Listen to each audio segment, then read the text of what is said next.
I said, hey, welcome to the Man Cave Happy Hour. I said, hey, welcome to the Man Cave Happy Hour. We're gonna drink a fine whiskey and smoke a really fine cigar. It is time for Happy Hour, the Man Cave Happy Hour, whiskey, cigar, spirits, and stories that go along with it. I'm Jamie Flanagan. That over here is August Gitchleg. Hey, I'm here. I'm actually here for the whole show this time. You made it. Yeah, made it. You guys weren't here, so I just started without you. Well, you got to get while the getting's good. There was a man with some brilliant bourbon. He had good stuff. Ready to go, and I was like, all right, game on. Let's do some I had to bourbon. crawl into my car, and then I had to I drove to Hamtramck because I had nothing but. Isn't tonight the Detroit tree lighting? It is. Yeah, Yes. it is. So the freeway was jammed. I already heard horror stories.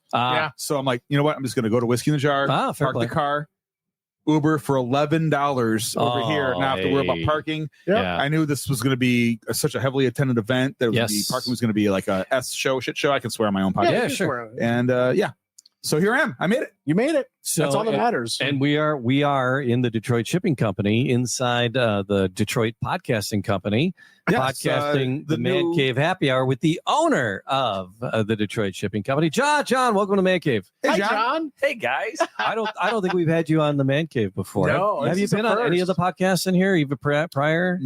Prior, okay. I went on almost every podcast. So this isn't new for you, is what you're saying. Well, But here- hope not. Here's one for you, John. How did you do on Tranny Town? Oh, I know that was a popular one out of here. John, tell me about your childhood. my childhood, wonderful. Grew up with a single mom. You really want you grew up a single mom? I grew up as a single mom. Okay. Yes, Yeah, right. Hey, I like it. Yeah, moved to a new town every year. Nice. Just got evicted from a place and moved somewhere new. All right. It's an interesting childhood to watch. So, but yeah, we're down here at the Detroit Shipping Company. You are an entrepreneur, beyond entrepreneur, and opening things and doing things, and visions that come to reality that other people are trying to do. Yeah. When did you get the wacky idea for the Detroit Shipping Company to when it opened the doors and poured its first pint? How long did that take? I think most wacky ideas, you don't know what the idea you have. Mm-hmm. So it's always hard to find that first flicker of light. But maybe you like start trickling through a really shitty film where the guy tries to explain it by kicking through too much stuff really quickly. So like in your brain and that kick through, you're like, hey, when I was 12, as I joked about having a single mom and growing up in a new place everywhere, it's a real story. And sorry about that. It's a real story, but you quickly learn when you see all your goods as a child being thrown in a dumpster that there's no value to thing but relationship that continues, because that's all that stays with you is relationships around you. Mm-hmm. And so at some point going through that life and history, you want to create something substantial to the world around that people can say that person did that. Right. And so like some legacy and longevity. Love that. So somewhere in that flicker of light of saying when the start of something is, good luck trying to figure out the real maturation of that, because you start forming it so much further ahead of the moment you think you formed it. John, you need to know none of us are licensed. We cannot actually help you. We're going to ask about the shipping company. We're going to put this shit together. All right? I think I just fell in love But I get it. And I love that there is more than just, hey, I want to make money. So there's a spot and I saw something on the internet and I did it. Yeah. That there's more to it than that, and that's amazing. Yeah, it's community, and that's the word. It's community. And that's the important thing, is building community and having community. That's and this place really is just a foothold in this community, because you guys are where the Detroit Shipping Company is a little bit of a Lost Boys. It's kind of like mid-ground. You're too north to be this, you're too south to be that. But you're so important to this community. There's so many people in this community. What is this that work neighborhood here. called? Detroit gives a neighborhood name to everything. Depends who you're asking, right? So Sue Mosey, who was the matriarch of all Midtown for 30 years, wonderful great person. statement ever. She said, "I'd be damned if you don't call that Midtown. I work too hard for that to not be Midtown." Okay, right. Older locals would call it Cass Corridor. Right. But that's still Olympia called it North Cass Park for a short period of time. Oh, there's and now they're in their third iteration of trying to solve what it is. We'll let it define around us. This is DSC Yeah, town. okay. It's DSC town. Because you're not Midtown, you're not Cass Corridor. No. That's old Miami area. That's down right. there. That's right. And they change neighborhoods in Detroit by literally an intersection. That's right. By what they call a neighborhood of houses. Oh, sure. So this business district is different. It's a different area. I call it Masonic, whatever you want to call it. That'd be more intuitive. Call it Temple. It really is. the Temple, whatever. But when we Temple Bar, when we bought, we were 3 blocks in every direction dark. There's no lights on, nothing except for the Peterborough next door. Peterborough, which is my good buddy Chuck. I've known Chuck since the old Lush days. Great guy. Great guy. And that was it, though. So like we weren't sure. Were we 15 years ahead in the future? Were we 5 years? We didn't know how quickly things would grow to you. Then you don't know COVID. But you're also surrounded by those Illish properties and those Olympia properties, and you never know what promises are going to happen. That's right. You know? And I worked on some of those deals in economic development. You never know. You know, hopefully with the standard in the Ross companies, it's actually going to happen now. But God, that's crazy because you probably expected things to have been shooting up. So let me ask the question. 10 years ago, right after we bought this place. This actual location, what was it about this location that made you want to do this? So our originally, when I decided I was going to do something in Detroit, it wasn't necessarily a food hall. Okay, I just wanted to invest in the city of Detroit. I had an office in Birmingham. My business was on the freeways across Michigan, Ohio, and Indiana. I was working at a company that would remodel and reface corporate restaurants. Oh, P.F. Chang's, Chili's, Red Lobster, Tim Hortons. There was no soul in that work, though. And I really didn't like it. And I lived in Beverly Hills, and I worked in Birmingham. And through like a lot of just discussions and people, like I was just as much of the problem as anyone. Like, I wasn't investing in the downtown area, right? And my wife, my aunt had a son in Japan and Seattle, and said I have to travel the world to see my kids because we didn't have a strong, vibrant downtown. So they left the area. And we talked about earlier. I have 4 boys, and I was like, "Ooh, that sounds like a terrible future." and so I convinced about 6 friends at a table drinking whiskey down in New Orleans at a bachelor party that there was an architect and there was a marketing guy and a finance guy and a contractor. I said, "Let's do something in the city of Detroit." Just to give back. Give me your money, give me your skill, give me your time, give me something. And so I started splunkering through town, all the neighborhoods, climbing through building windows, figuring out what kind of assets were everywhere, who's renting, who's buying, who's moving where. And this is about what year? 2015. Okay. Yeah. Right. Maybe 14-ish, that range. 14. Gotcha. And you were 12 then, I was 12. Yes. Yeah. Okay. Just want to make sure. So originally landed in Corktown between Detroit Athletic Company and Corktown Tavern. There's a vacant lot right there. Okay. And it was listed on like a paper listing on the pole. It was like $300,000. It was 10,000 square feet, and loved it. Negotiated with the owner for a good 6 to 8 weeks. We already, by the time we were done that negotiation, designed the whole thing. It was going to be 10 containers, open air, 2 stories. We loved it. Just loved everything about it. And then week 9, she's like, "I'm going on a cruise, but I don't know if I want to sell this to you anymore. I might sell it to my nephew." Like, what? And then she came back and she decided to sell it to her nephew. I was like, "Oh, okay." Well, so do we know what her nephew did? What is on that space now? It is vacant land. Parking lot. So I freaked out, and I there was what's the parking lot now as well, just south. I think that's the direction towards the river from 2 James, underneath by Roosevelt Park, underneath the train station. That space, where the parking lot is. There was vacant land then. I sent in an application to the city saying, "Hey, I'd love to put a shipping container place here." Give them the shipyard pitch. 3 weeks later, I get this call back saying, "Unfortunately, it's tied up with another development coming, which was a parking lot." But we got this place. Well, then it wasn't even that. It was even dumber. It was like, "Hey, even dumber.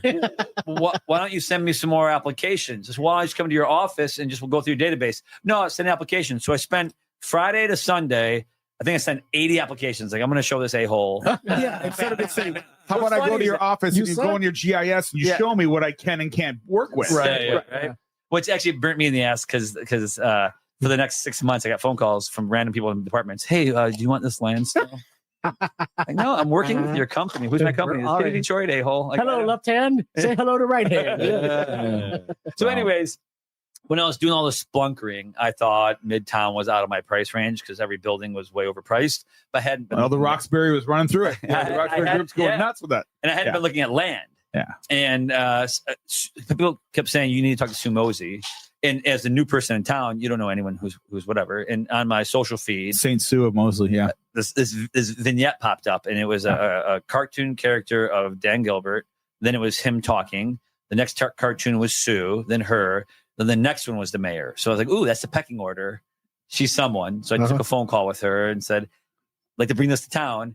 And if you've ever been on a greatest car ride you'll ever be on, she'll drive you block for block, and she'll tell you who owns what, how much they're investing, who's an a-hole, who's real, who's speculating. I know that feeling. I've done that in the city of Hamtramck a dozen times. I did it with Rachel Lutz. Yeah. I did it with you were driving, weren't you? No, I was driving. And they're saying, this is who owns this, and this is what you can do here. This is who owns this. This is how this is zoned. Yeah. But she had all of this to work with. I just had tiny little Hamtramck to work with. Yeah. So she pointed 2 sites out. Water department owns a little parcel over here off MLK between 2nd and Woodward, which I can tell you a story about that later. What Chris Rock say about any town that has MLK Boulevard? There's You're the worst neighborhood in town, dog. Shit's going down on MLK Boulevard. I like it. Always. So but we're here, and it's there's always something fun going on. Tonight is Whiskey in the Winter, and we're it's hardly tasting, winter. It's just finally gotten cold. I know. Yeah, it's the second cold day of the year. I'm cool. So the fourth quarter of that football game reminded me of what winter looks like last night. But that blizzard and the Cleveland Pittsburgh game was fun. But that was great. All kinds of great stuff going on. It's John, you got to tell us what you have coming up. What's going on in this space? In this place? Well, Noel Nights is coming up. Yes. Okay. Which Midtown is lights up for the whole community. It's a great night. It's the after powder. It's the after party for Funky Friday.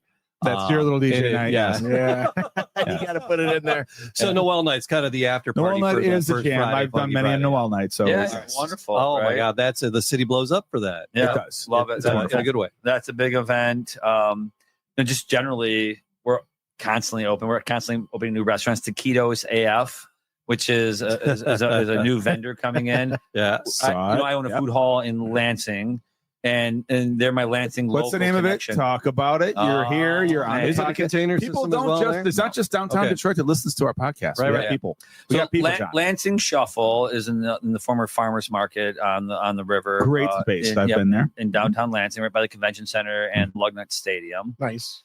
We have 7 food vendors there. It's Lansing Shuffle, so we built a whole pavilion with ground shuffleboard. Yeah, I love it. Oh, okay. I love the niche. Yeah, I love the niche. Yeah. So 15 years ago, I was down in Orlando for a trade show, and the group I brought down ages from like 60. Well, the sidewalks in Florida are made of shuffle. From 65 to 20 was our group. And we were going down to like the little clubhouse in the condo space to just grab a drink and then go out to the bars. But they had a few shuffleboard courts and a blending machine. And 4 hours later, shirts are off, and we're just drinking margaritas, cocktail in the hand and shuffling. It was awesome. I was like, I got to build this. Good.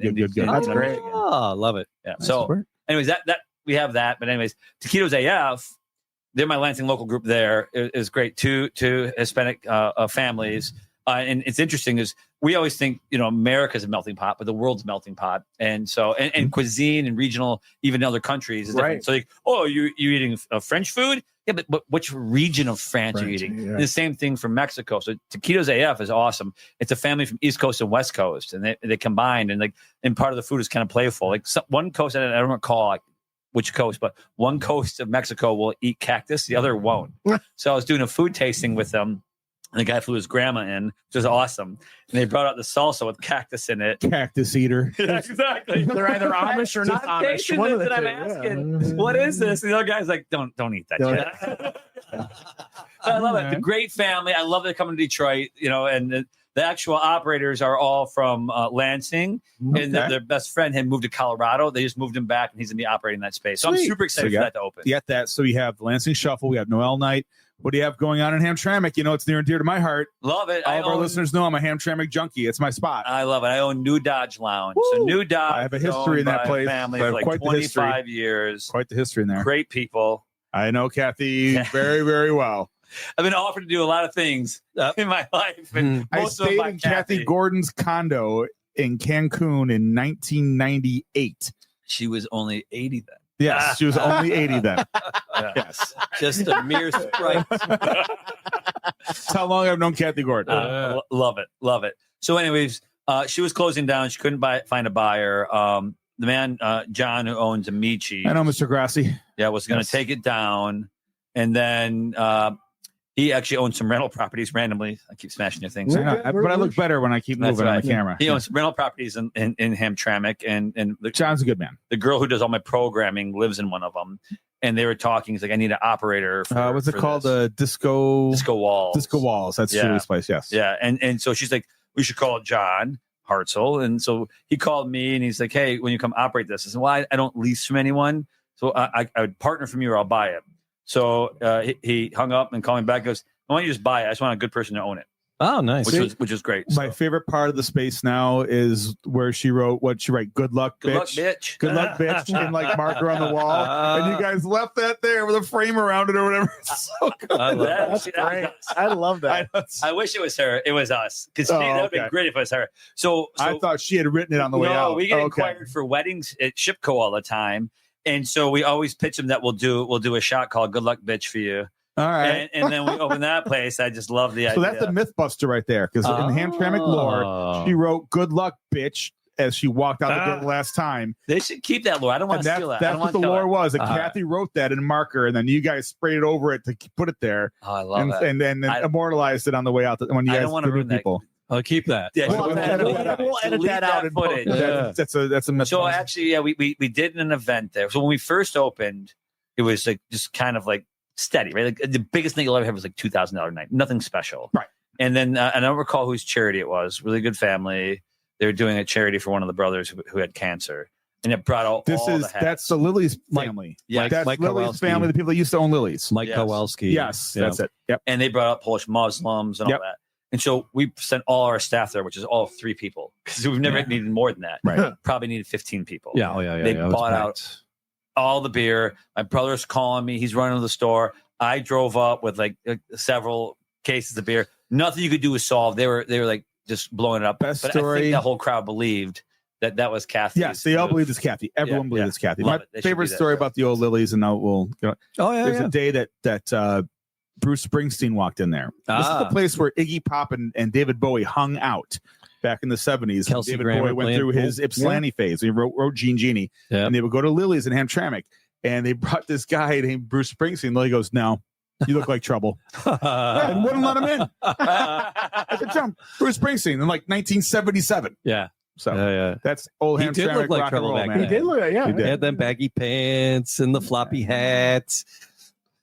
Yeah. Oh man, he needed to go. He needed to go. I feel bad. I ruined a good lore. So no, it's but the Detroit Shipping Company. It's on all the socials, and just Google Detroit Shipping Company. Yeah, drop your because there's art here. There's music. There's food. It's local art. It's local musicians. It's community, and that is it. John. Maybe you can pick some of that music up in the background right now. Yep. That's It's Whiskey Charmers. Whiskey Charmers. They're good stuff. They were on I'm a podcast whore. One of my other podcasts I've done, they've been guests. So. Yep. All right. Yes. So yeah, it's John. Thanks for doing what you do in the city and here in the shipping company and allowing us to do Can't wait to see what funky you do First next. Fridays.